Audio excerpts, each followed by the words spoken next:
தமிழக அரசை மிரட்ட வேண்டிய தேவை பாரதிய ஜனதா கட்சிக்கு இல்லை என அக்கட்சியின் மாநில தலைவர் தமிழிசை சவுந்தரராஜன் தெரிவித்துள்ளார். சென்னை KK நகரில் தண்ணீர் பந்தலை திறந்து வைத்த பின்பு செய்தியாளர்களை சந்தித்த அவர் இதனை கூறினார்.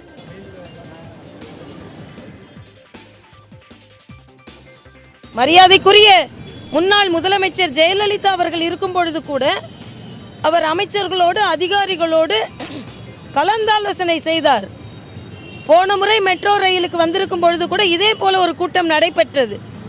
அதனால் இயல்பாக மத்திய மாநில அரசுகளுக்கு நிர்வாக ரீதியாக நடைபெறும் கூட்டங்களை கூட மிரட்டல் கூட்டங்கள் என்று சொன்னால் என்ன கூட்டங்கள் நடைபெறும், என்ன மிரட்டல் இருக்கிறது? மத்தியில் பாரதிய ஜனதா கட்சி ஆட்சியில் இருக்கிறது என்பதை ஒப்புக்கொள்கிறோம் அல்லவா? மாநிலத்தில் ஒரு ஆட்சி இருக்கிறது. இதில் மிரட்ட வேண்டிய அவசியம் எங்களுக்கு இல்லை.